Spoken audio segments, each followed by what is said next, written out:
नमस्कार दोस्तों, मैं जितेंद्र सिंह चारण उत्कर्ष परिवार में आपका हार्दिक स्वागत और अभिनंदन कर रहा हूं। साथियों, जैसा कि आपको पता है कि हम पंचायती राज टॉपिक पर चर्चा कर रहे हैं और पंचायती राज टॉपिक में 73वें संशोधन की सिफारिशों पर बात कर रहे थे। और दोस्तों, आपने पिछली क्लास में 73वें संशोधन की काफी कुछ सिफारिशें पढ़ी। 73वें संशोधन के द्वारा ग्रामीण पंचायती राज की बात की, यह पढ़ा। ग्रामीण पंचायती राज का उल्लेख भाग 9 में किया, आर्टिकल 243 से 243 ओ तक, अनुसूची 11 में, है ना। और 73वें संशोधन के द्वारा ग्राम सभा के गठन की, 73वें संशोधन के द्वारा 3 स्तर बताए, कार्यकाल क्या, आरक्षण क्या, ये सारी चर्चा आप कर चुके थे। उसी कड़ी को आगे कंटिन्यूटी बनाते हुए आगे बात करते हैं साथियों। और वो अगली बात क्या करते हैं साथियों कि 73वें संशोधन ने पंचायती राज संस्थाओं को शक्तियां अर्थात कार्यों की बात की। अब ध्यान से सुन लेना दोस्तों कि पंचायती राज संस्थाओं को जो कार्य दिए वो कार्य कितने, उन कार्यों का उल्लेख कौन से आर्टिकल में। कार्य कह दूं या ऑब्लिक करके लिख दूं पंचायती राज संस्थाओं की शक्तियां, क्योंकि अभी अभी आपको पूछ लिया गया साथियों, अभी आपके राजस्थान में एलडीसी का एग्जाम हुआ था। मैं आपको बता देना चाहता हूं, उस एलडीसी के एग्जाम में यहां से एक प्रश्न सीधा सीधा क्या छाप दिया, यहां से एक प्रश्न पूछ लिया कि पंचायती राज संस्थाओं की शक्तियों का उल्लेख कौन से अनुच्छेद में। साथियों, कार्य पूछे, शक्तियां पूछे या मद शब्द से भी जब भी कोई सवाल पूछे, क्योंकि मद शब्द से भी कई बार क्वेश्चन पूछ लिया जाता है, उन सब की एक ही बात है, मद कार्य शक्तियां सारा सब कुछ एक ही है। क्लियर। अब पहली बात सुन लेना दोस्तों कि पंचायती राज संस्थाओं के कार्य या शक्तियों का उल्लेख कौन से अनुच्छेद में। तो साथियों, जो उल्लेख है वो है आपके आर्टिकल 243 जी में, अनुच्छेद 243 जी में पंचायती राज संस्थाओं को दिए जाने वाले कार्यों का उल्लेख है, पंचायती राज संस्थाओं की शक्तियों का उल्लेख देखने को मिलता है। तो पंचायती राज संस्थाओं के कार्य या शक्तियों का उल्लेख संविधान के कौन से आर्टिकल में पूछ ले साथियों, तो आर्टिकल है 243 जी, अनुच्छेद 243 जी। अनुच्छेद 243 जी में कार्य तो है, लेकिन कार्यों के बारे में एक बात तो साथियों शुरुआत में मैंने साथियों बताई थी कि पंचायती राज संस्थाओं को अधिकतम 29 कार्य दिए गए। लेकिन कार्यों के बारे में अब अच्छे से विस्तार से चर्चा करते हैं, जिसमें यहां पर क्या लिखा, 73वें संशोधन ने बात यह लिखी साथियों कि कोई भी राज्य पंचायती राज संस्थाओं को, कोई भी राज्य पंचायती राज संस्थाओं को, पंचायती राज संस्थाओं को अधिकतम, ध्यान से सुनना दोस्तों, क्या अधिकतम कितने 29 कार्य दे सकता है। ध्यान से सुन लेना, अधिकतम कितने 29 कार्य दे सकता है ना। लेकिन अधिकतम 29 कम दे सकता है। ध्यान, अधिकतम 29 कार्य दे सकता है, लेकिन 29 के 29 देना कोई बाध्यता नहीं है। अधिकतम 29 कार्य दे सकता है, लेकिन 29 के 29 देना कोई बाध्यता नहीं है। 29 में से कितने देगा यह राज्यों की इच्छा पर है ना। 29 में से कितने देगा, यहां पर सारी बातें लिख देता हूं, यह राज्यों की इच्छा पर निर्भर है। यह राज्यों की इच्छा पर निर्भर है। हां, ध्यान से सुन लेना दोस्तों। तो यहां पर बात क्या है वो अच्छे से सुन लीजिए। बात यह है साथियों कि कोई भी राज्य पंचायती राज संस्थाओं को अधिकतम कितने कार्य दे सकता है, अधिकतम 29 कार्य दे सकता है। 29 में से कितने देगा यह राज्यों की इच्छा पर निर्भर है। ठीक है। अब हमेशा जब भी हमसे प्रश्न पूछा गया साथियों, अधिकतम कार्यों का ही सवाल पूछता है, वो 29 आपको सबको पता है, लेकिन 29 में से कितने देगा ये राज्यों की इच्छा पर बताया मैंने। अब आपसे प्रश्न में एक कदम आगे बढ़कर पूछ लूं, और वो क्या पूछ लूं कि राजस्थान ने आज तक कितने कार्य दे दिए, राजस्थान ने आज तक कितने कार्य दे दिए। तो साथियों अच्छे से सुन लेना, नोट लगा के लिख रहा हूं यहां पर, वो ये है कि राजस्थान ने आज तक कितने कार्य दे दिए।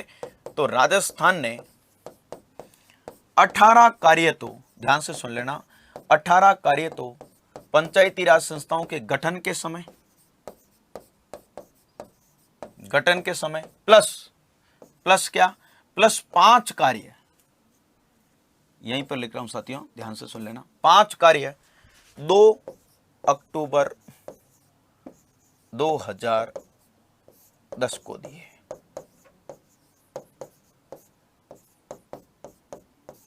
5 कार्य कब दिए? 2 अक्टूबर 2010 को दिए। अब ध्यान से सुनना कार्यों में पहली बात शक्ति या कार्यों का उल्लेख अनुच्छेद 243 जी में। कार्यों में पहली बात क्या लिखी? 73वें संशोधन ने लिखा कोई भी राज्य पंचायती राज संस्थाओं को अधिकतम 29 कार्य दे सकता है, लेकिन 29 में से कितने देगा यह राज्यों की इच्छा पर निर्भर है। कोई बाध्यता नहीं कि आप इतने कितने कार्य दोगे, 29 में से कितने देगा यह राज्यों की इच्छा पर छोड़ दिया। अब 29 में से कितने देगा ये राज्यों की इच्छा पर निर्भर है, ये तो ठीक है, लेकिन आपसे प्रश्न को ये पूछ ले साथियों कि राजस्थान ने आज तक पंचायती राज संस्थाओं को कितने कार्य दे दिए? तो राजस्थान ने आज तक पंचायती राज संस्थाओं को साथियों 18 कार्य तो गठन के समय दे दिए और 5 कार्य 2 अक्टूबर 2010 को दे दिए। यानी सीधी सी बात है 18 + 5 अर्थात कितने कार्य दे दिए साथियों? 23 कार्य राजस्थान आज तक दे चुका है।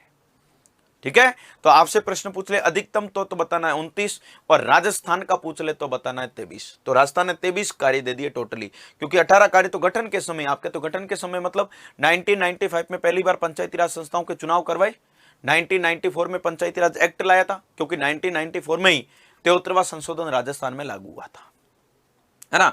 और 1994 में जैसे ही 73वां संशोधन राजस्थान में लागू हुआ साथियों, तो उसी के अनुसार 73वें संशोधन के द्वारा ही पंचायती राज संस्थाओं को क्या किए? 18 कार्य तो उसी समय दे दिए और 5 कार्य आपके 2 अक्टूबर 2010 को दे दिए।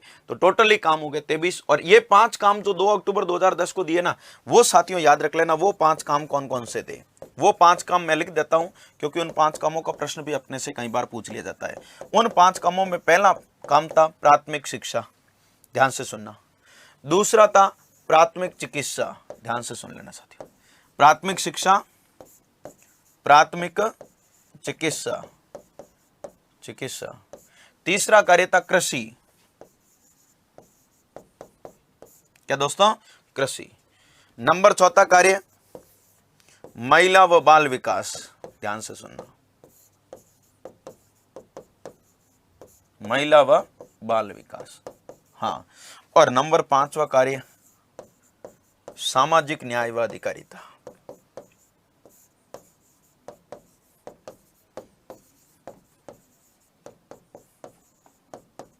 सामाजिक न्याय व अधिकारिता। क्लियर दोस्तों? ये 5 कार्य दिए थे कब? 2 अक्टूबर 2010 को। तो टोटली हो गए 29 कार्य। तो ये पंचायती राज संस्थाओं को दिए जाने वाले कार्यों की बातें आप अच्छे से याद रख लेना।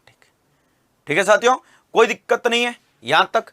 तो हेडिंग लगाओ फिर कार्य या शक्तियां, ध्यान से सुनना, और लिखो अनुच्छेद 243 जी में हेडिंग लगाओ पंचायती राज संस्थाओं के कार्य या शक्तियां, आर्टिकल 243 जी, कार्य या शक्तियों का उल्लेख लिखो अनुच्छेद 243 जी में। अब कार्यों के बारे में पहली बात लिखिएगा, पंचायती राज संस्थाओं को अधिकतम 29 कार्य राज्य दे सकता है, अधिकतम 29 कार्य राज्य दे सकता है, अधिकतम 29 दे सकता है। आगे लिखना 29 में से कितने देगा यह राज्यों की इच्छा पर निर्भर है। 29 में से कितने देगा यह राज्यों की इच्छा पर निर्भर है, बस अधिकतम कार्य 29 दे सकता है। लिख दो 29 में से कितने देगा यह राज्यों की इच्छा पर निर्भर है,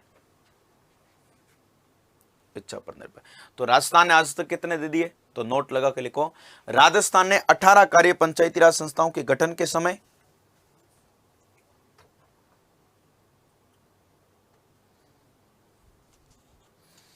अठारह कार्य पंचायती राज संस्थाओं के गठन के समय,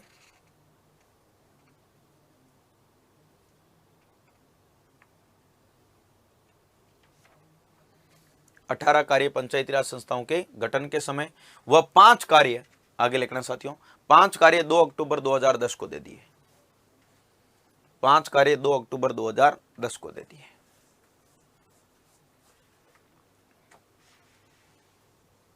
दो अक्टूबर 2010 को। तो 18 + 5 कितने हो गए? 23 कार्य, 23 कार्य राजस्थान दे चुका है। ले दोस्तों, फिर लिखो अगली बात, ये 5 कार्य लिख दो दोस्तों, वो लिख दो नंबर 1 प्राथमिक शिक्षा,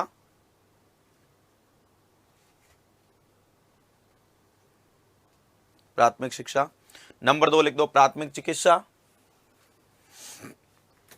नंबर 3 लिख दो कृषि,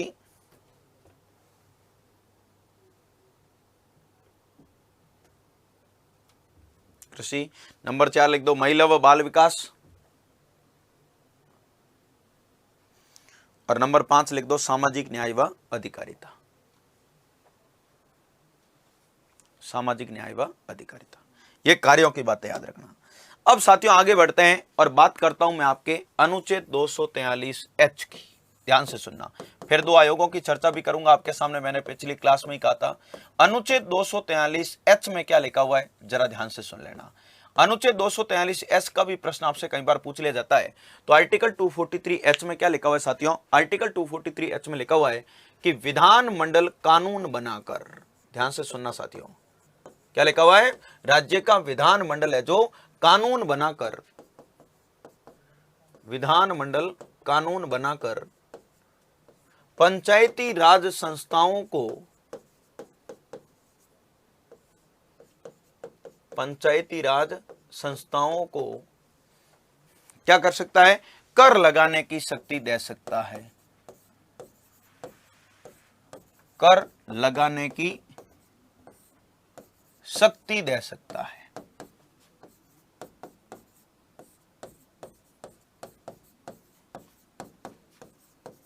दे सकता है, ठीक है। तो अनुच्छेद 243H ये कहता है कि विधानमंडल कानून बनाकर पंचायती राज संस्थाओं को टैक्स लगाने का पावर, कर लगाने की शक्ति दे सकता है। क्लियर दोस्तों?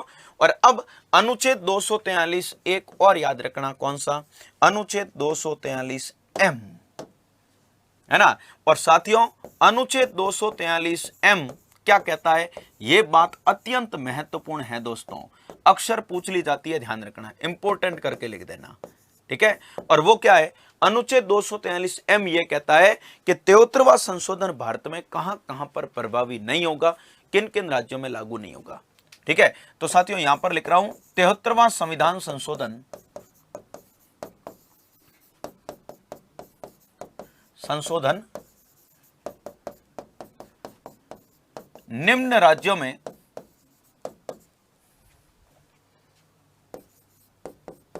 लागू नहीं होगा, यह 243M ने बताया। अब लागू कहां कहां पर नहीं होगा साथियों?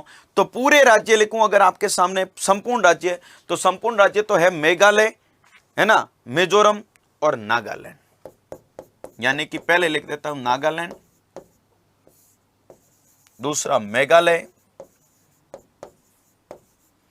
तीसरा मिजोरम।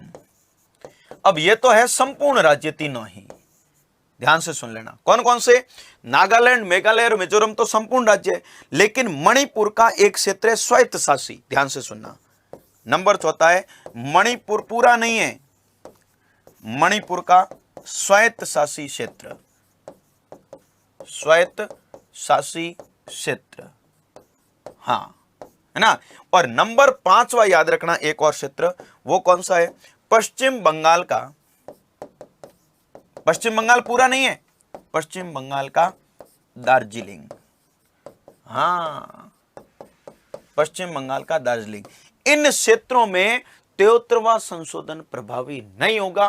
कौन सा आर्टिकल कहता है? 243M कहता है। तो इन्हीं 73वें संशोधन के द्वारा दो अनुच्छेद ये भी जोड़े, महत्वपूर्ण है। अब सारे अनुच्छेद आपको 243 से लेकर 243O तक रटने की कोई आवश्यकता नहीं है। हमको प्रश्न कहां से पूछा जाता है वो थोड़ा इंपॉर्टेंट था, वो बातें आप याद रख लेना, ठीक है। तो कार्यकाल पढ़ा, आरक्षण पढ़ा, कार्य पढ़े, फिर कर लगाने की शक्ति, और फिर कहां कहां पर प्रभावी नहीं होगा, और ग्राम सभा का उल्लेख अनुच्छेद 243A में है। ये कुछ महत्वपूर्ण अनुच्छेद तो आपको याद रहना ही चाहिए, जहां से प्रश्न उठने की पूरी पूरी संभावना रहती है। और पुराने पेपर पढ़ के आपने निर्णय किया होगा कहां से सवाल पूछने की संभावना रहती है। तो अनुच्छेद 243M कहता है कि इन निम्न क्षेत्रों में 73वां संशोधन प्रभावी नहीं होगा। इन निम्न क्षेत्रों में 73वें संशोधन के अनुसार चुनाव नहीं करवाए जाते साथियों। तो ये ऐसे क्षेत्र है जहां पर 73वां संशोधन लागू नहीं होता है। कई बार हमसे पूछ लिया जाता है कौन कौन से ऐसे क्षेत्र है जहां पर 73वां संशोधन लागू नहीं होता है। तो नागालैंड, मिजोरम, मेघालय तो तीनों पूरे हैं, मणिपुर का स्वायत्तशासी क्षेत्र है, और पश्चिम बंगाल का दार्जिलिंग है। तो लिखो फिर, सबसे पहले तो लिखो अनुच्छेद 243H। अनुच्छेद 243H में लिखेगा विधानमंडल कानून बनाकर, विधानमंडल कानून बनाकर, कानून बनाकर पंचायती राज संस्थाओं को,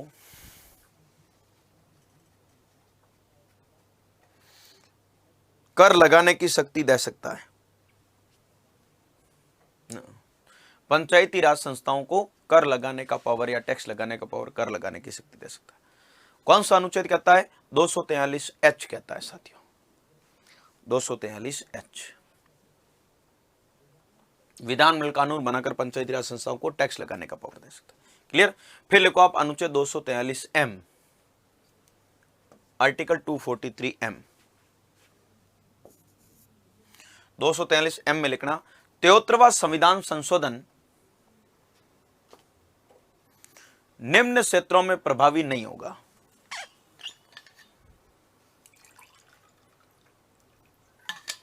तेहत्तरवां संविधान संशोधन निम्न क्षेत्रों में प्रभावी नहीं होगा। कौन कौन से? नंबर 1 लिखो नागालैंड,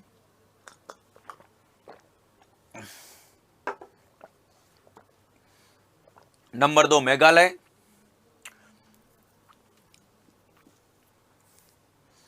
नंबर 3 मिजोरम,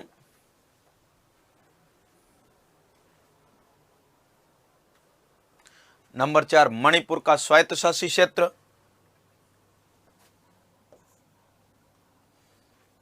मणिपुर का स्वायत्तशासी क्षेत्र, और नंबर 5 पश्चिम बंगाल का दार्जिलिंग।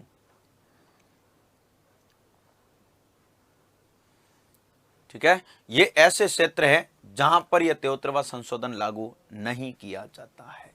ठीक है साथियों, तो 243H और M की भी बात याद रखना। बढ़ते हैं आगे अगली बात की ओर, और अगली बात अब महत्वपूर्ण है साथियों, वो ध्यान से सुनना, क्योंकि वो भी 73वें संशोधन की सिफारिश है ना। और वो क्या किया? 73वें संशोधन के द्वारा ही प्रत्येक राज्य में एक राज्य निर्वाचन आयोग का गठन करने का काम किया। 73वें संशोधन के द्वारा ही राज्य निर्वाचन आयोग के गठन की भी क्या की गई? बात की गई। साथियों, यहां राज्य निर्वाचन आयोग में पूरा ही आपको पढ़ा देता हूं। राज्य निर्वाचन आयोग एक ऐसा आयोग है जहां से हर एग्जाम में कहीं न कहीं सवाल देखने को मिलता है। निश्चित रूप से देखा होगा आपने, आरएस में अभी बताऊंगा कैसा सवाल पूछा, उद्योग प्रसार अधिकारी के एग्जाम में कैसा सवाल पूछा, रीट के एग्जाम में यहां से कैसे सवाल पूछा, सभी बताऊंगा। लेकिन सबसे पहले तो हम 73वें संशोधन की सिफारिशों में ही राज्य निर्वाचन आयोग को क्यों पढ़ रहे हैं, इसका रीजन आपके समझ में आ गया होगा कि राज्य निर्वाचन आयोग का गठन ही 73वें संशोधन के द्वारा किया। राज्य निर्वाचन आयोग का उल्लेख भारत के मूल संविधान में नहीं था। राज्य निर्वाचन आयोग का गठन कौन से संशोधन के द्वारा किया? 73वें। हां, मूल संविधान में निर्वाचन आयोग था केंद्रीय। अब केंद्रीय निर्वाचन आयोग का उल्लेख तो मूल संविधान में था, लेकिन राज्य निर्वाचन आयोग का उल्लेख मूल संविधान में नहीं था। क्यों नहीं था? आप कहते हो फिर राज्य निर्वाचन आयोग का उल्लेख मूल संविधान में क्यों नहीं किया? क्योंकि आवश्यकता ही नहीं थी। मूल संविधान में आवश्यकता केंद्रीय निर्वाचन आयोग की ही थी, यह याद रखना। आवश्यकता केंद्रीय निर्वाचन आयोग की थी, और केंद्रीय निर्वाचन आयोग की आवश्यकता थी तो अनुच्छेद 324 से 329 तक केंद्रीय निर्वाचन आयोग का उल्लेख कर दिया। और आवश्यकता मूल में केंद्रीय निर्वाचन आयोग की क्यों थी?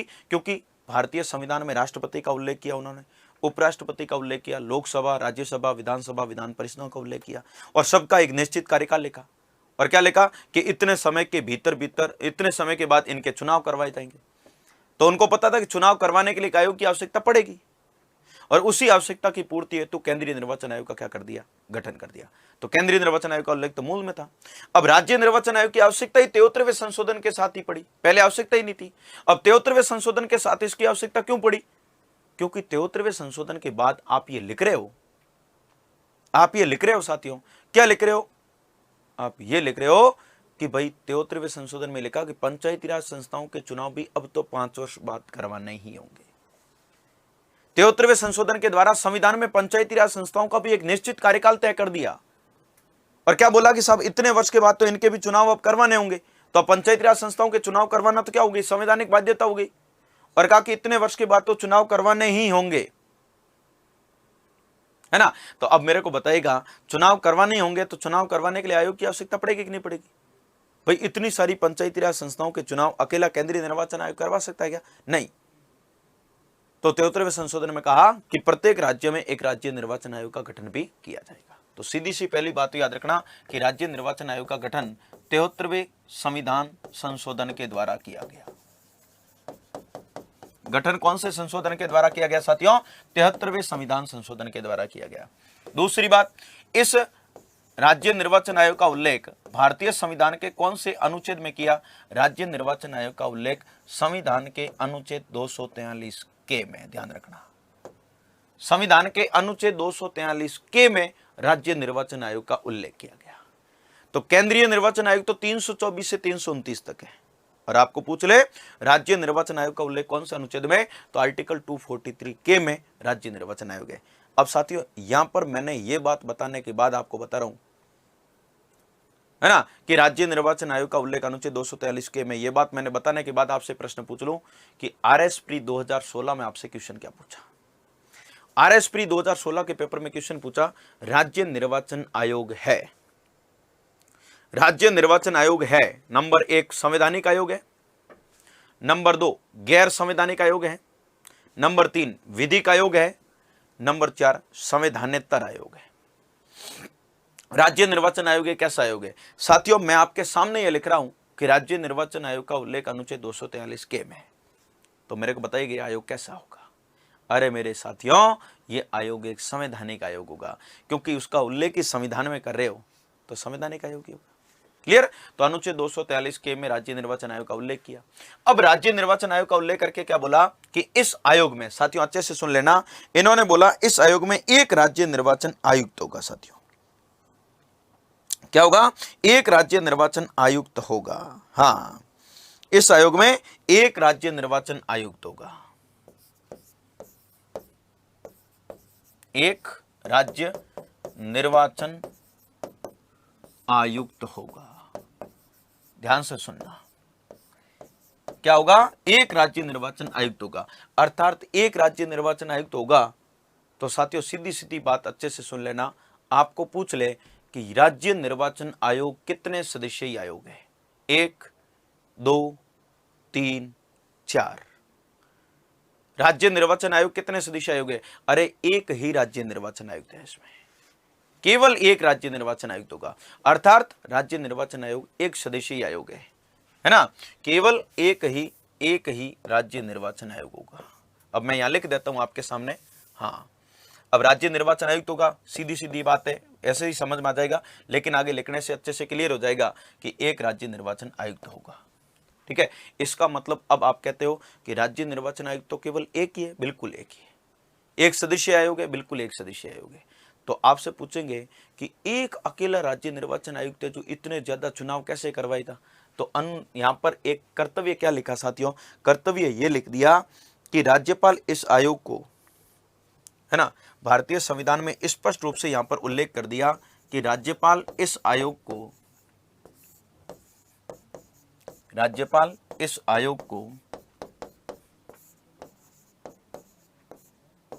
आवश्यक प्रशासनिक तंत्र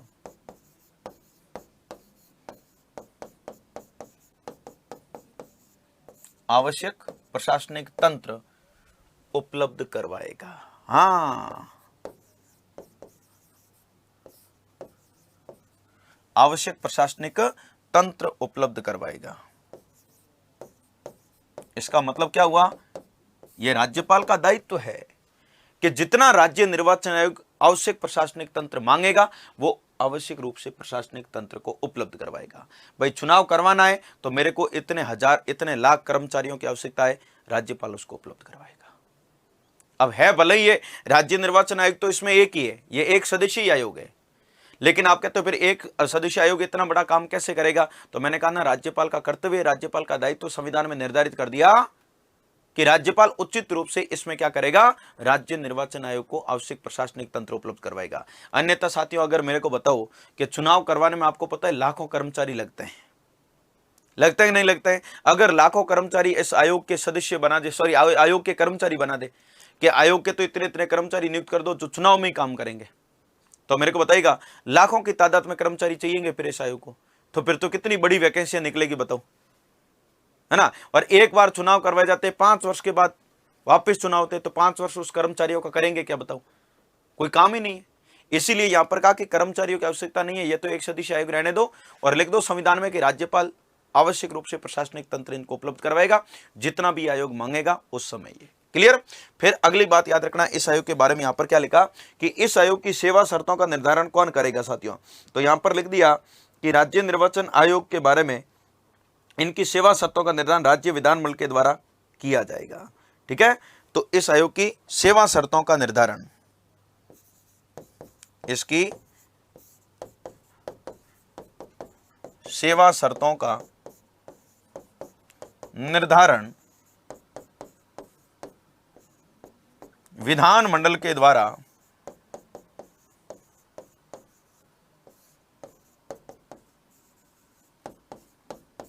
किसके द्वारा साथियों? विधानमंडल के द्वारा बनाए गए कानून के अंतर्गत, विधानमंडल के द्वारा बनाए गए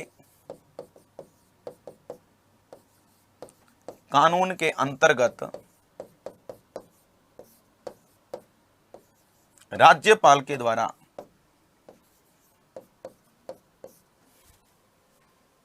निर्धारण राज्यपाल के द्वारा किया जाएगा। हाँ, इस आयोग की सेवा शर्तों का जो भी निर्धारण है, जैसे राज्य निर्वाचन आयोग की सेवा शर्तें क्या होगी, है ना, उनका जो निर्धारण है वो निर्धारण करेगा तो कौन? राज्यपाल। लेकिन राज्यपाल कैसे करेगा? विधानमंडल के द्वारा बनाए गए कानून के आधार पर राज्यपाल के द्वारा इनकी सेवा शर्तों का क्या किया जाएगा साथियों? निर्धारण किया जाएगा। क्लियर? अब ध्यान से सुन लेना इस आयोग के बारे में। आपसे ये अभी तक मैंने ये बताया कि इस आयोग में केवल एक सदस्यीय आयोग है और उसमें होगा, इसका मुखिया को हम राज्य निर्वाचन आयुक्त के नाम से जानते हैं। अब रीट के पेपर में आपसे सवाल क्या पूछा उसकी मैं चर्चा करूं तो यहां पर प्रश्न ये पूछा साथियों कि राजस्थान, पहले तो बता देता हूं, राजस्थान में इस आयोग की स्थापना, साथियों अच्छे से सुन लेना, राजस्थान में इस आयोग की स्थापना कब की साथियों? राजस्थान में इस आयोग की स्थापना जुलाई 1994 में की गई ना। और आपको उद्योग प्रसार अधिकारी का एग्जाम हुआ राजस्थान में, और राजस्थान में हुए उद्योग प्रसार अधिकारी के एग्जाम में सीधा सीधा प्रश्न यही पूछा साथियों, क्या पूछा कि राजस्थान में राज्य निर्वाचन आयोग की स्थापना कब हुई? 1994 में। और फिर रीट के पेपर में प्रश्न क्या पूछा कि अब पूछ लिया यहां पर कि राज्य निर्वाचन आयुक्त की नियुक्ति कौन करेगा? तो साथियों अच्छे से सुन लेना, ये सारी बातें मैं राज्य निर्वाचन आयुक्त की कर रहा हूं। राज्य निर्वाचन आयुक्त जो इस आयोग का मुखिया होगा, उसकी नियुक्ति किसके द्वारा की जाएगी? तो राज्य निर्वाचन आयुक्त की जो नियुक्ति है साथियों, वो नियुक्ति की जाएगी आपके राज्यपाल के द्वारा। रीट में यही प्रश्न पूछा था, नियुक्ति कौन करेगा? राज्यपाल करेगा। ठीक है, अब आप मेरे से सवाल ये पूछोगे कि इस राज्य निर्वाचन आयुक्त की योग्यता क्या होगी? इस राज्य निर्वाचन आयुक्त की योग्यता क्या होगी साथियों? तो योग्यता के बारे में अगर मैं आपके सामने बात करूं तो योग्यता का स्पष्ट उल्लेख तो है नहीं, है ना, स्पष्ट उल्लेख तो संविधान में तो है नहीं। पहली बात तो सुन लेना, संविधान ने कहीं पर भी नहीं बताया कि इसमें आयुक्त ऐसे व्यक्ति को नियुक्त किया जाए। तो व्यवहार में क्या होता है साथियों, यहां पर लिख रहा हूं, व्यवहार में संविधान में उल्लेख नहीं है, लेकिन व्यवहार में हमेशा ही राजस्थान में प्रशासनिक अधिकारी की ही इस पद पर नियुक्ति हुई है, आईएएस की। और अभी अभी आपने देखा होगा गोवा में एक मामले को लेकर बवाल उत्पन्न हुआ और गोवा में आईएएस अधिकारी को ही इस आयुक्त के पद पर नियुक्त किया। तो सुप्रीम कोर्ट ने स्पष्ट रूप से फैसला देते हुए कह दिया कि आयोग में आयुक्त के पद पर किसी प्रशासनिक अधिकारी की नियुक्ति नहीं की जाए। ये राज्य की सरकारें तय करें, है ना, ये राज्य की सरकारें तय करें कि हमको इस पद पर किसकी नियुक्ति करनी है, वो आप करो, लेकिन इस आयोग के आयुक्त के पद पर प्रशासनिक अधिकारी की नियुक्ति मत करो। लेकिन राजस्थान में आज भी एक वरिष्ठ आईएएस अधिकारी की नियुक्ति ही है और वो आईएएस अधिकारी पद पर है। मैं अभी बताऊंगा कौन है वर्तमान में। ठीक है, तो व्यवहार में तो आपको पता है, संविधान में तो योग्यता का कहीं पर भी कोई स्पष्ट उल्लेख नहीं है, लेकिन व्यवहार में क्या होता है, एक प्रशासनिक अधिकारी की नियुक्ति की जाती है। लेकिन सुप्रीम कोर्ट ने साफ साफ शब्दों में कुछ समय पहले ही, मैं 4-5 महीने, सॉरी 2-2.5-3 महीने पहले की बात कर रहा हूं आपके सामने, कि सुप्रीम कोर्ट ने अपने एक फैसले में कह दिया स्पष्ट रूप से कि आयुक्त के पद पर प्रशासनिक अधिकारी की नियुक्ति नहीं की जाए। लेकिन वो अभी फैसला है, राजस्थान में आज भी आयोग में आयुक्त के पद पर प्रशासनिक अधिकारी है। फिर आपसे पूछ ले कि इस आयुक्त का कार्यकाल क्या होगा, कार्यकाल क्या होगा? तो इस आयोग में आयुक्त का कार्यकाल होगा साथियों 5 वर्ष अथवा 65 वर्ष की आयु, 5 वर्ष या 65 वर्ष की आयु दोनों में से जो भी क्या हो, दोनों में से जो भी पहले हो। ध्यान से सुन लेना, 5 वर्ष या 65 वर्ष की आयु दोनों में से जो भी पहले हो। और आपको पूछ ले कि राज्य निर्वाचन आयुक्त अगर अपना त्याग पत्र देना चाहे तो किसको देगा? त्याग पत्र किसको देगा? राज्यपाल को देगा। अरे नियुक्ति राज्यपाल करेगा तो त्याग पत्र किसको देगा? राज्यपाल को। और अब आपसे पूछ ले कि इनको हटाने की प्रक्रिया क्या है? ध्यान से सुनना, राज्य निर्वाचन आयुक्त को हटाने की प्रक्रिया क्या है?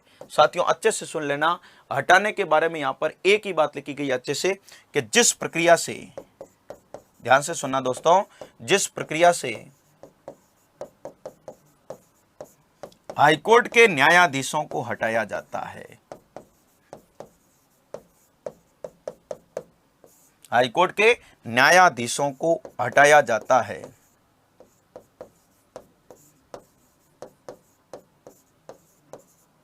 उसी प्रक्रिया से इनको भी हटाया जाएगा,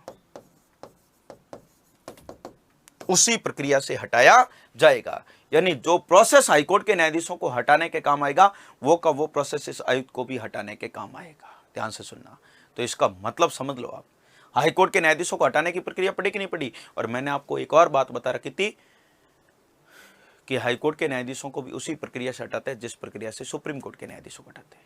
इसका मतलब सुप्रीम कोर्ट और हाईकोर्ट दोनों के ही न्यायाधीशों को हटाने का तरीका बिल्कुल एक समान है। सुप्रीम कोर्ट और हाईकोर्ट दोनों के न्यायाधीशों को हटाने का तरीका बिल्कुल एक समान है। इसका मतलब हटाएगा राष्ट्रपति। तो यहां पर भी यही बात है, बहुत स्पेशल बात है कि राज्य निर्वाचन आयुक्त की नियुक्ति तो राज्यपाल करता है लेकिन हटाता राष्ट्रपति है। इसका मतलब हटाने का प्रोसेस राष्ट्रपति के पास जाएगा, राज्यपाल नहीं हटा सकता है। ये एक अपवाद वाला मामला है, ध्यान रखना। क्लियर दोस्तों, ये बात बहुत अच्छे से आप याद रख लेना। आया मामला समझ में? अब आगे बढ़ते हैं, अपन बात करते हैं राजस्थान का प्रथम राज्य निर्वाचन आयुक्त।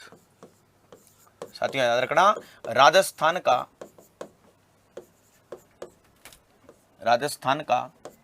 प्रथम राज्य निर्वाचन आयुक्त, राजस्थान का प्रथम राज्य निर्वाचन आयुक्त कौन था साथियों? राजस्थान का प्रथम राज्य निर्वाचन आयुक्त था अमर सिंह राठौड़। अमर सिंह राठौड़, ठीक है। और फिर पूछ ले कि वर्तमान में कौन है दोस्तों? तो वर्तमान में राज्य निर्वाचन आयुक्त कौन है? वर्तमान में राज्य निर्वाचन आयुक्त है साथियों कौन? प्रेम सिंह मेहरा।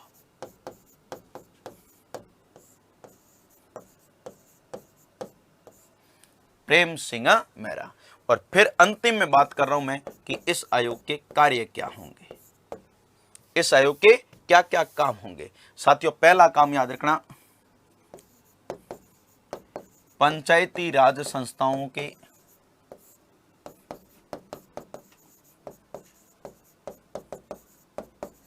चुनाव करवाना। अब पंचायती राज और नगरीय स्वशासन दोनों के चुनाव करवाना साथियों, ठीक है।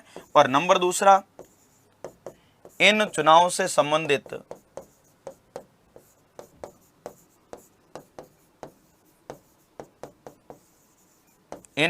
संबंधित मतदाता सूचियां तैयार करना। इन चुनाव से संबंधित कौन से? जो यह चुनाव करवाता है। मतदाता सूचियों को क्या करना साथियों? तैयार करना, इनका काम हो जाएगा। क्लियर? यह बात बहुत अच्छे से आप याद रख लेना, ठीक है साथियों। यह होता है आपका राज्य निर्वाचन आयोग। तो राज्य निर्वाचन आयोग का गठन भी 73वें संशोधन के द्वारा ही किया गया, ठीक है। और हम भी क्या पढ़ रहे हैं? 73वां संशोधन पढ़ रहे हैं।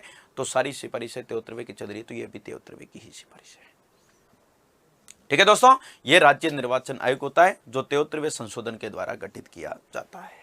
तो साथियों हेडिंग लगा दीजिएगा, राज्य निर्वाचन आयोग, स्टेट इलेक्शन कमीशन, राज्य निर्वाचन आयोग, राज्य निर्वाचन आयोग। राज्य निर्वाचन आयोग की फटाफट बातें लिख देना। इसका गठन 73वें संशोधन के द्वारा किया गया, पहली बात लिख देना। इसका गठन 73वें संविधान संशोधन के द्वारा किया गया।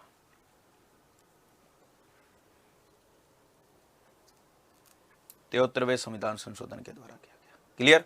दूसरी बात लिखो, इसका उल्लेख अनुच्छेद 243 के में है।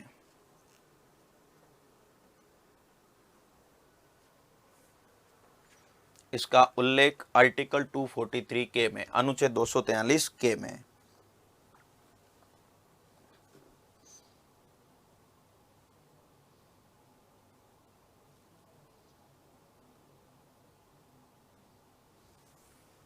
अनुच्छेद 243 के में। फिर लिखो, इस आयोग में एक राज्य निर्वाचन आयुक्त होगा, या एक राज्य निर्वाचन आयुक्त होगा नहीं, एक राज्य निर्वाचन आयुक्त होता है, ऐसा लिख दो।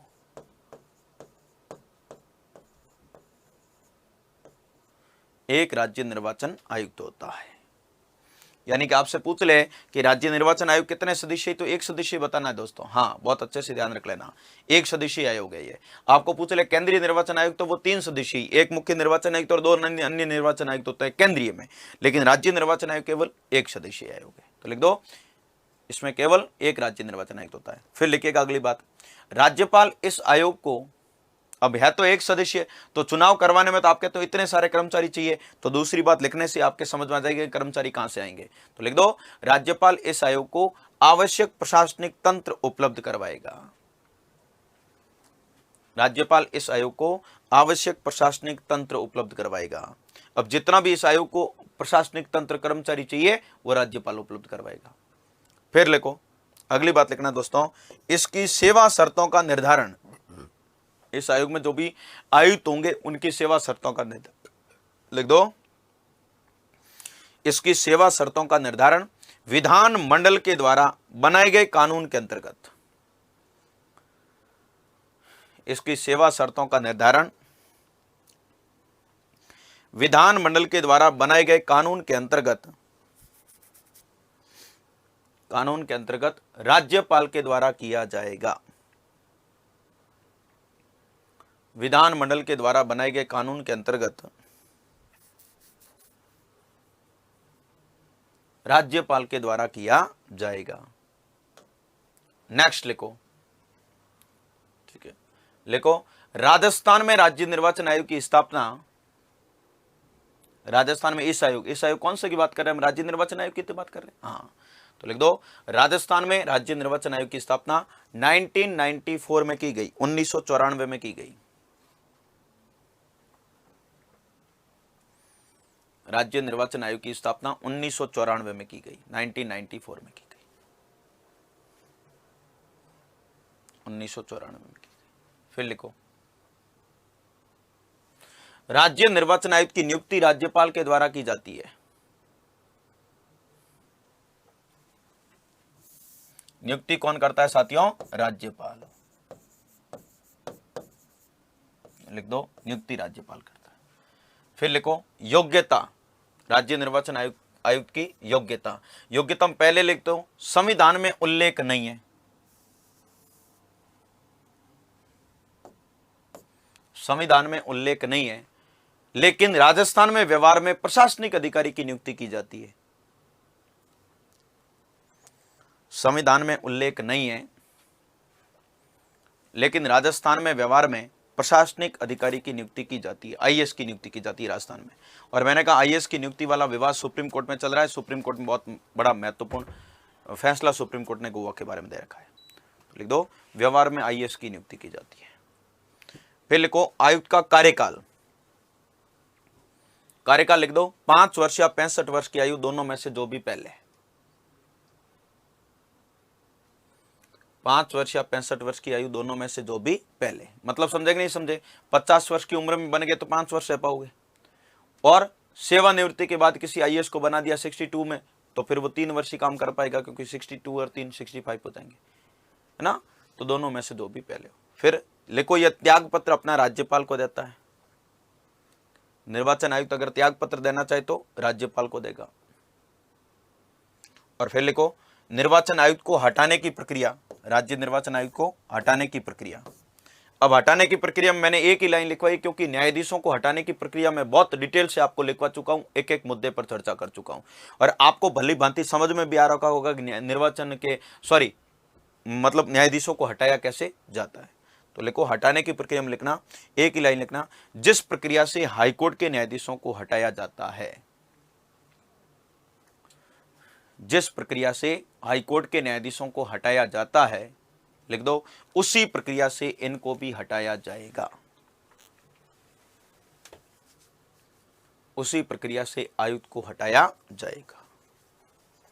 ठीक है, वो का वो प्रोसेस काम आएगा। फिर लिखो आप, राजस्थान का प्रथम राज्य निर्वाचन आयुक्त,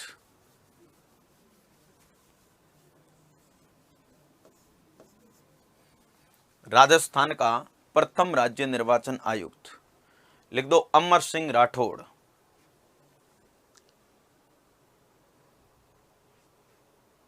अमर सिंह राठौड़ प्रथम राज्य निर्वाचन आयुक्त। ठीक है, और लिखो वर्तमान प्रेम सिंह मेहरा,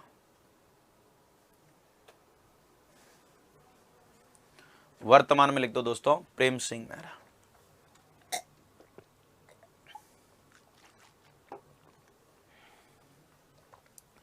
वर्तमान में प्रेम सिंह मेहरा। क्लियर। फिर लिखो इस आयोग के कार्य, क्या काम होते हैं, इस आयोग के कार्य। कार्य में नंबर 1 लिखिएगा, पंचायती राज संस्थाओं के चुनाव करवाना। साथियों, पंचायती राज संस्थाओं के चुनाव के साथ आप लिख सकते हो नगरीय स्वशासन के भी चुनाव यही आयोग करवाता है। हाँ, 74वें संशोधन के द्वारा यहां पर उल्लेख किया, लेकिन अलग अलग नहीं होते, आयोग ही एक ही होता है। हाँ, पंचायती राज संस्थाओं नगरीय स्वशासन के चुनाव करवाना। और दूसरा कार्य लिख दो, इन चुनाव से संबंधित मतदाता सूचियों को तैयार करना।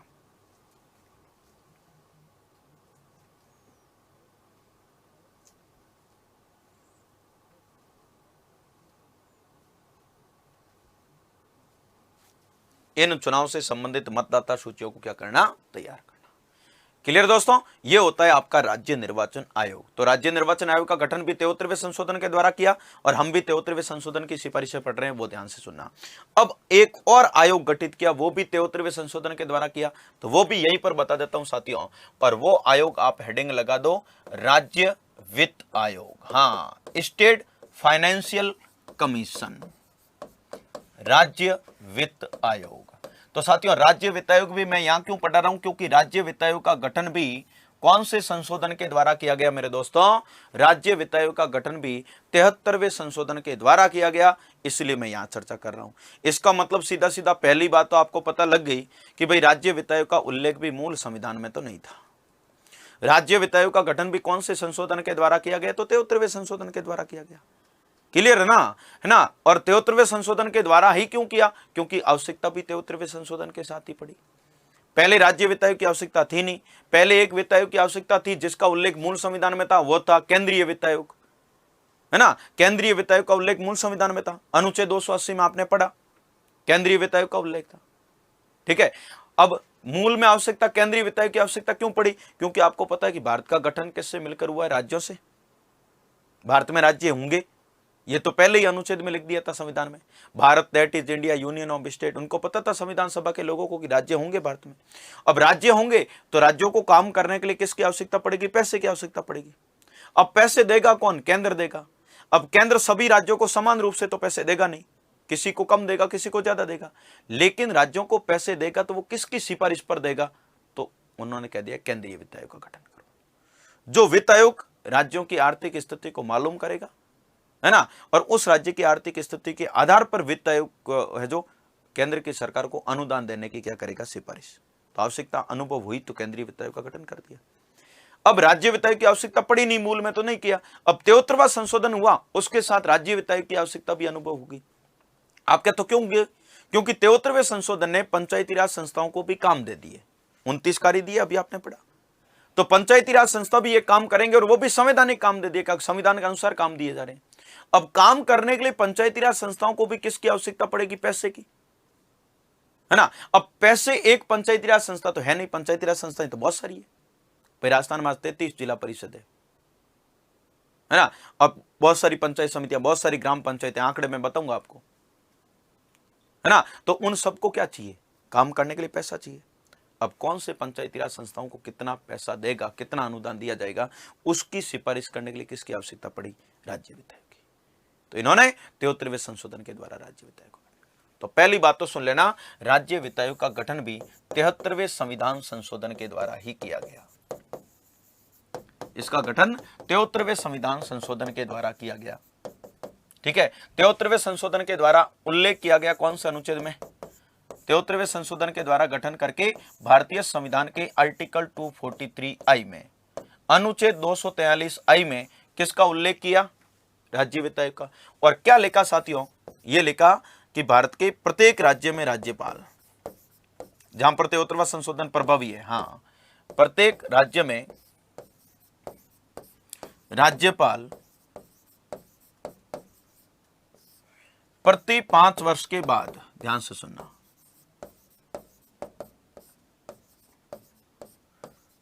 प्रति 5 वर्ष के बाद किसका? राज्य वित्त आयोग का गठन करेगा।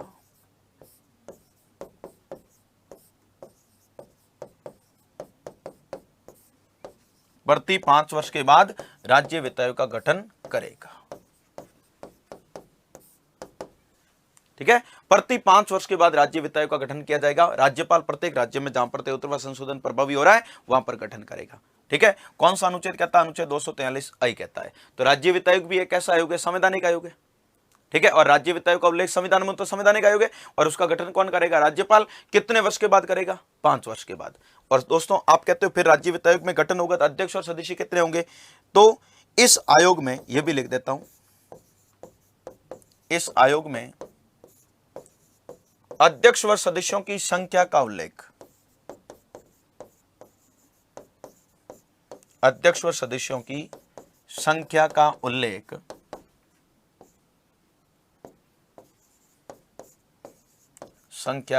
उल्लेख संविधान में नहीं है।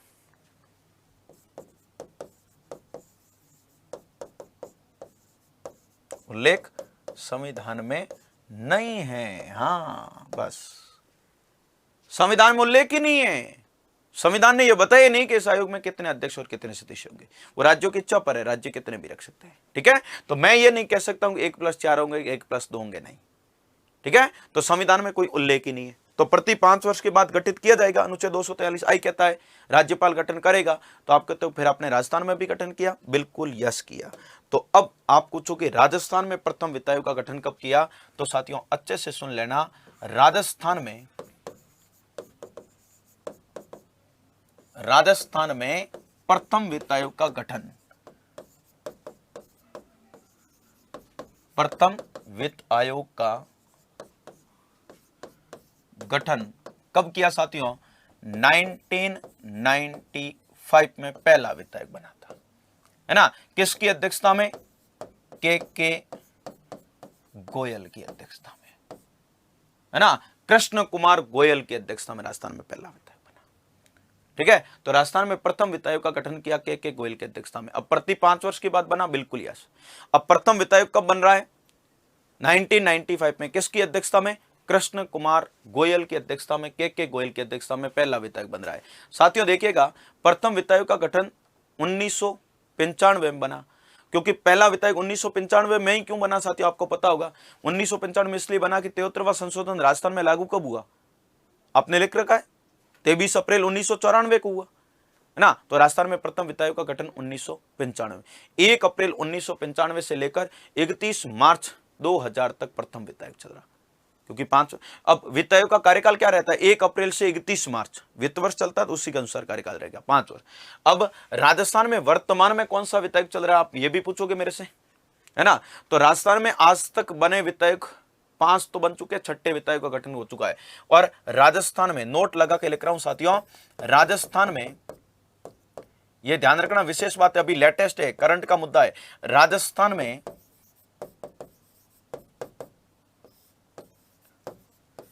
6ठे वित्त आयोग के गठन की घोषणा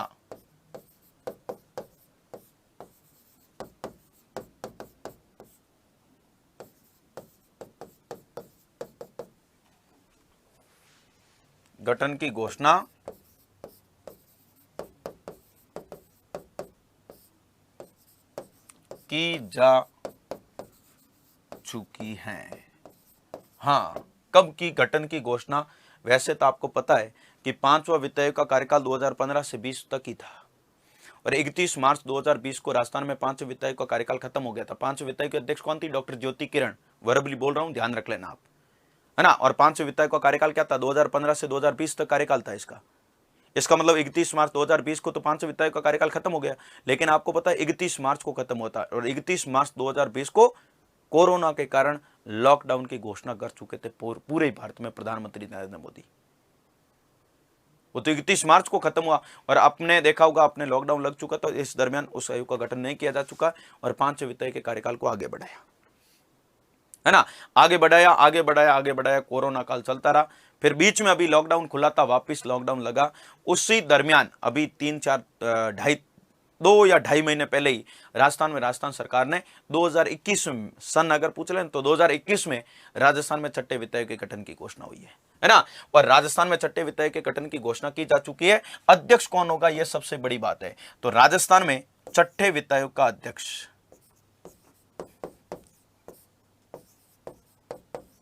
छठे वित्तायोग का अध्यक्ष कौन होगा साथियों? प्रद्युमन सिंह होगा। यह याद रख लेना, पूछा जा सकता है, बड़ा लेटेस्ट मुद्दा है। छठे वित्तायोग का अध्यक्ष कौन होगा? प्रद्युमन सिंह। ठीक है, ये छठे वित्तायोग के अध्यक्ष होंगे आपके प्रद्युमन सिंह। क्लियर? तो राजस्थान में छठे वित्तायोग के गठन की घोषणा हो चुकी है। पहले वित्तायोग के अध्यक्ष के गोयल, और छठे के होंगे प्रद्युमन सिंह। अब आज तक 6 ही अध्यक्ष बने, तो 6 के ही नाम बता देता हूं आपको, वर्बली याद कर लेना बस। पहले का अध्यक्ष आप लिख के रहे हो, के गोयल। राजस्थान में दूसरे वित्तायोग के अध्यक्ष थे हीरालाल देवपुरा। कौन थे? हीरालाल देवपुरा। राजस्थान में तीसरे वित्तायोग के अध्यक्ष थे माणिक चंद सुराणा। राजस्थान में तीसरे वित्तायोग के अध्यक्ष कौन थे? माणिक चंद सुराणा। राजस्थान में चौथे वित्तायोग के अध्यक्ष थे बीडी कल्ला। बीडी कल्ला। राजस्थान में 5वें वित्तायोग के अध्यक्ष डॉक्टर ज्योति किरण। डॉक्टर ज्योति किरण। और छठे वित्तायोग के अध्यक्ष में लिख ही रहा हूं, प्रद्युमन सिंह। प्रद्युमन सिंह। तो ये 6 वित्तायोग के अध्यक्ष बने। और अब अंतिम बात कर लेते हैं कि इस आयोग के कार्य क्या होंगे, इस आयोग के काम क्या होंगे। पहला कार्य सुन लेना साथियों। पहला कार्य क्या है कि पंचायती राज संस्थाओं को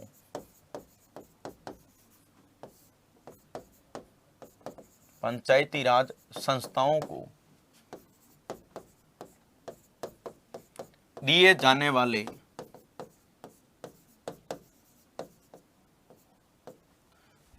वाले अनुदान की सिफारिश करना।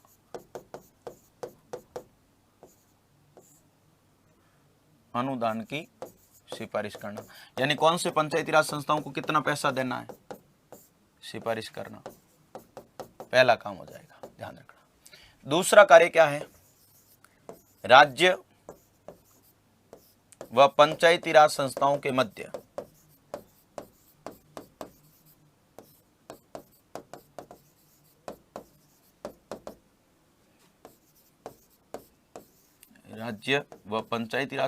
मध्य करों का यानी टैक्स का बंटवारा करना।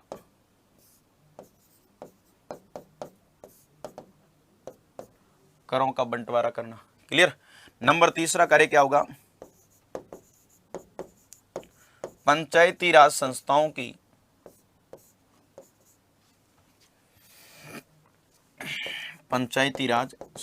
की वित्तीय स्थिति को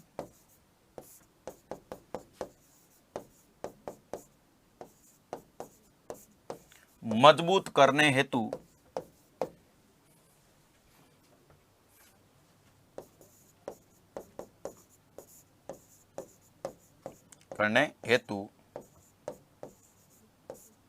राज्य की सरकार को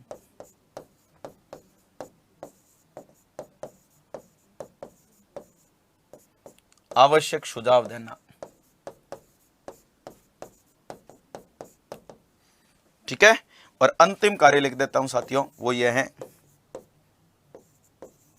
राज्यपाल के द्वारा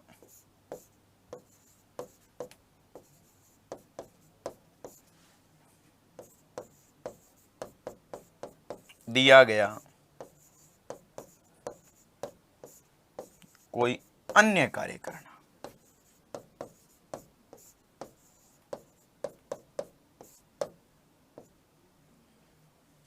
अन्य कार्य करना। क्लियर? ये होते हैं आपके वित्त आयोग के काम। इन्हीं कार्यों के लिए वित्त आयोग का गठन किया गया है।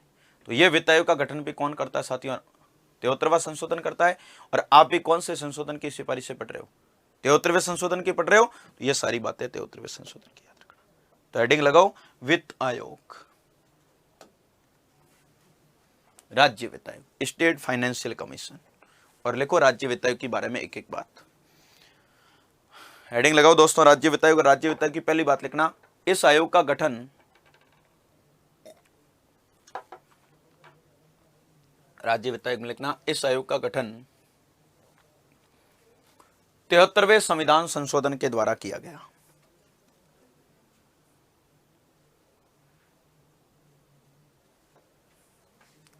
इस आयोग का गठन 73वें संशोधन के द्वारा किया गया।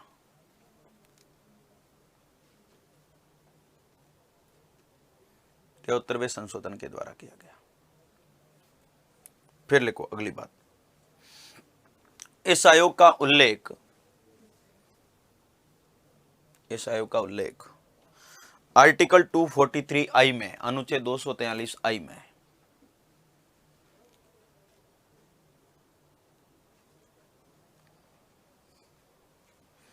अनुच्छेद 243 आई में। ठीक है, फिर लिखो संविधान में क्या लिखा वो लिखिएगा, प्रत्येक राज्य में, प्रत्येक राज्य में राज्यपाल, राज्यपाल प्रति 5 वर्ष के बाद,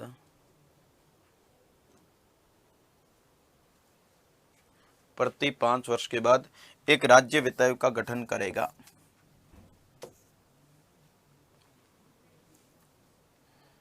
प्रति 5 वर्ष के बाद एक राज्य वित्त आयोग का गठन करेगा, गठन करेगा, ऐसा लिखा। अब गठन कौन करेगा? राज्यपाल। कितने वर्ष के बाद? प्रति 5 वर्ष के बाद इस आयोग। फिर लिखो अगली बात, इस आयोग में अध्यक्ष और सदस्यों की संख्या का उल्लेख संविधान में नहीं है। तो दोस्तों इस आयोग में अध्यक्ष और सदस्यों की संख्या का उल्लेख संविधान में नहीं है।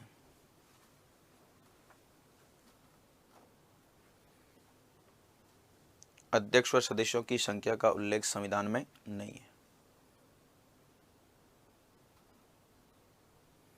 नहीं है। यानी कितने अध्यक्ष और सदस्य कितने होंगे ये कोई फिक्स नहीं है, संविधान नहीं बताता है। फिर लिखो राजस्थान के बारे में, लिखो राजस्थान में प्रथम वित्त आयोग का गठन, राजस्थान में फर्स्ट फाइनेंशियल कमीशन, प्रथम वित्त आयोग का गठन 1995 में, 1995 में, 1995 में के गोयल की अध्यक्षता में किया गया।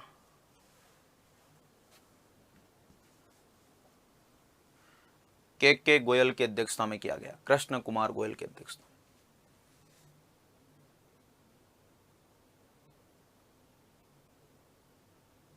के गोयल की अध्यक्षता में किया गया। और फिर नोट लगा के लिखना इंपोर्टेंट करके साथियों, राजस्थान में छठे वित्त आयोग के गठन की घोषणा की जा चुकी है।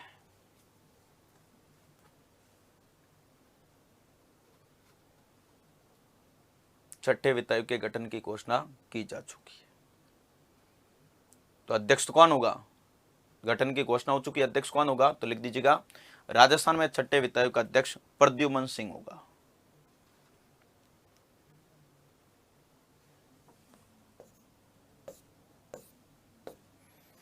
राजस्थान में छठे वित्त आयोग का अध्यक्ष कौन होगा? प्रद्युमन सिंह।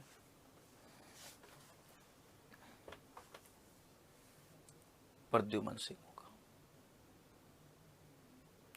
क्लियर दोस्तों? फिर लिखो इस आयोग के कार्य, काम क्या होते हैं? वित्त आयोग के कार्य, कार्यों में नंबर 1 लिखो, पंचायती राज संस्थाओं को दिए जाने वाले अनुदान की सिफारिश करना या अनुदान का भाग तय करना, कुछ भी लिख दो। पंचायती राज संस्थाओं को दिए जाने वाले अनुदान का भाग तय करना या सिफारिश करना, यानी कौन से पंचायती राज संस्थाओं को कितना अनुदान दिया जाएगा, कितना जो पैसा दिया जाएगा अनुदान की सिफारिश को। नंबर दूसरा लिखो, दूसरा कार्य लिखेगा साथियों, राज्य व पंचायती राज संस्थाओं के मध्य करों का बंटवारा करना।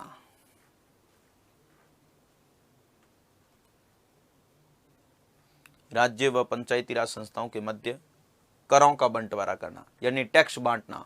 कौन कौन से कर है जो राज्य लगाएगा, कौन कौन से कर है जो पंचायती राज संस्थाएं लगाएगी, ये इनके मध्य करों का क्या करना, बंटवारा करना। नेक्स्ट लिखिएगा तीसरा कार्य, पंचायती राज संस्थाओं की वित्तीय स्थिति को अर्थात फाइनेंशियल कंडीशन को, पंचायती राज संस्थाओं की वित्तीय स्थिति को मजबूत करने हेतु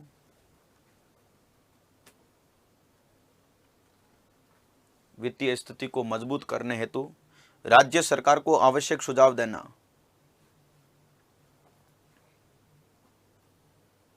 वित्तीय स्थिति को मजबूत करने हेतु राज्य की सरकार को आवश्यक सुझाव देना, आवश्यक सुझाव देना। और अंतिम कार्य लिखेगा, राज्यपाल के द्वारा दिया गया कोई अन्य कार्य करना।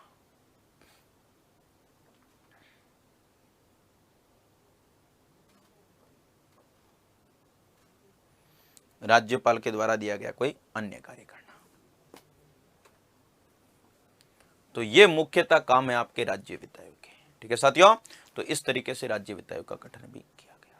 राज्य वित्त आयोग का गठन भी कौन से संशोधन से हुआ साथियों, 73वें संशोधन से।